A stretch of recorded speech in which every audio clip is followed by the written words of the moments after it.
Hello friends, मैं doctor Sanjeet. आज का हमारा विषय है, यदि हमें फिस्टुला है या हमारा फिस्टुला का ट्रीटमेंट चल रहा है विद द हेल्प ऑफ क्षार सूत्रा, तो हमें ऐसा कौन सा खाना खाने से बचना चाहिए।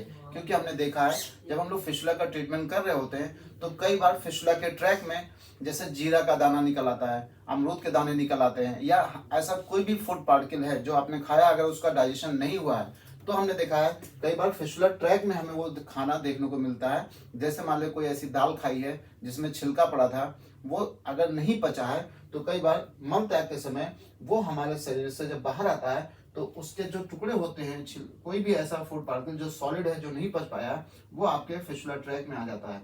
और जब फिस्टुला ट्रैक में आ जाता है तो हमने देखा है वहां पे पस का डिस्चार्ज बढ़ जाता है, और जो फिस्टुला ट्रैक में जो हीलिंग प्रोसेस जो लगातार बढ़ रही होती है, वो फिस्टुला ट्रैक में हीलिंग जो है वो अच्छे से दिखाई नहीं देती है। तो आज हम देखेंगे क्या ऐसा खाना है जो नहीं खाना चाहिए। सबसे पहले है, जब आप मल त्याग जाते हैं, मल त्याग में जब मल त्याग चले जाते हैं तो थोड़ा बहुत मल का टुकड़ा आपके फिस्टुला ट्रैक के जो इंटरनल ओपनिंग होती है उसके थ्रू इस ट्रैक में आ जाता है। मान लेते हैं ये हमारा मल के कुछ टुकड़े थे, यानी स्टूल था, स्टूल का कुछ पार्टिकल इस ट्रैक में आ गया। अब क्या होता है, अगर वो बिल्कुल सॉफ्ट है तो धीरे धीरे वो पस के साथ धीरे धीरे वो हमारी बॉडी से एग्जिट हो जाता है, वो निकल जाता है, तो फिस्टुला ट्रैक आपका क्लीन रहता है। मान लेते हैं कि आपने ऐसा खाना खाया, उस मल में यानी जो स्टूल था उसमें कुछ नॉन डाइजेस्टेड फूड पार्टिकल पड़े थे। जैसे कई बार आपने दाल के छिलके, या कई बार कुछ ऐसा खाना होता है जो अच्छे से डाइजेस्ट नहीं हुआ तो हमारे मल के साथ निकलने लगता है। तो वो चूंकि नॉन डाइजेस्टेड होता है, सॉलिड फॉर्म में होता है, अगर हमारे किसी फोड़े या फुंसी में कोई सॉलिड चीज पड़ जाएगी तो वो घाव कैसे भरेगा। तो वही हम आपको बताने की कोशिश कर रहे हैं। तो ऐसा खाना ना खाइए जिसको हम सही से डाइजेस्ट ना कर पाए। जब आपका फिस्टुला का ट्रीटमेंट चल रहा हो तो बहुत सुपाच्य और हल्का खाना खाइए, ताकि आपका पूरा का पूरा जो फूड मटेरियल है बॉडी का वो हमारा डाइजेस्ट हो जाए। और नॉन डाइजेस्टेड फूड मटेरियल नहीं होने चाहिए।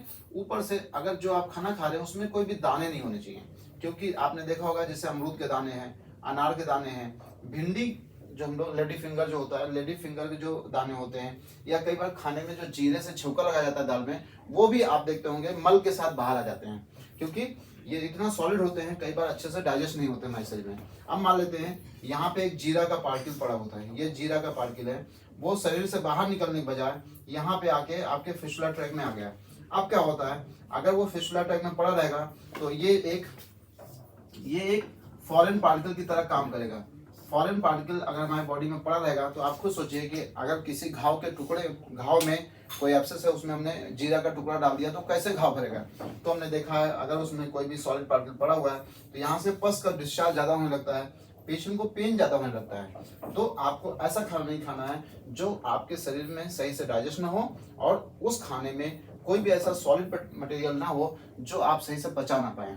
तो इसके लिए क्या करना है, हमें करना है बचाव।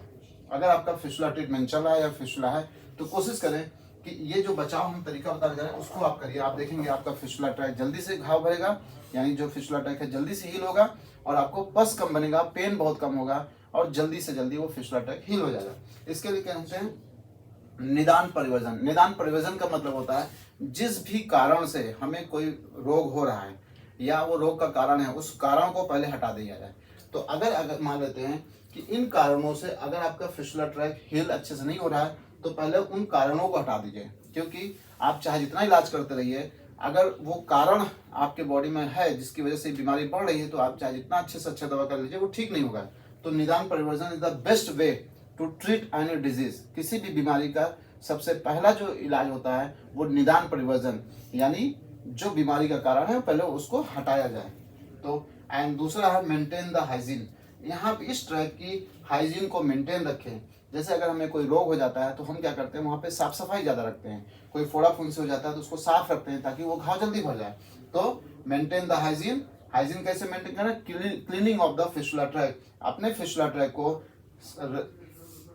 बिल्कुल क्लीन रखिए। यानी अगर कोई गलती से भी आपने ऐसा खाना खा लिया, मान लेते हैं कि एक जीरा का पार्टिकल या अनार का दाना या अमरूद का दाना इसमें फंस गया, तो इसको हम क्लीन कर दें ताकि फिस्टुला के ट्रैक में कोई भी फॉरेन पार्टिकल ना पड़ा रहे। जब फॉरेन पार्टिकल नहीं पड़ा रहेगा तो ये जल्दी से जल्दी हील हो जाएगा। हमने यूट्यूब के माध्यम से कई वीडियोस फिस्टुला के ट्रैक की साफ सफाई के बनाया है, हम एक बार फिर से आपको बता देते हैं। क्या करना होता है, जैसे जो फिस्टुला का ट्रैक होता है इसमें हमने कोई जैसे जाताई तेल या कोई भी सोल्यूशन ले लिया, हमने इसमें पुश कर दिया। जब इसमें पुश करते हैं तो जो लिक्विड फोर्सफुली, जब यहाँ में जो लिक्विड है जब फोर्सफुली इसमें इंटर करता है तो जो भी फॉरेन पार्टिकल, चाहे वो मल का टुकड़ा हो चाहे कोई फॉरेन पार्टिकल हो, जैसे जीरा है, अनार का दाना है, ये क्या होता है, ये हमारी बॉडी से बाहर निकल जाता है। जब ये हमारे शरीर से बाहर निकल जाएगा एनल कैनाल के थ्रू, तो ये फिस्टुला ट्रैक आपका पूर्ण रूप से क्या है, क्लीन हो जाएगा। जब क्लीन हो जाएगा तो यहाँ पे जो हेल्दी ग्रेनुलेशन टिश्यूज होते हैं वो फिस्टुला ट्रैक को जल्दी जल्दी हील कर देते हैं। पस का फॉर्मेशन कम होता है, सेकेंडरी रेमिफिकेशन कम बनता है, यहाँ पे एब्सेस बनने के चांसेस भी बहुत कम हो जाते हैं। धन्यवाद।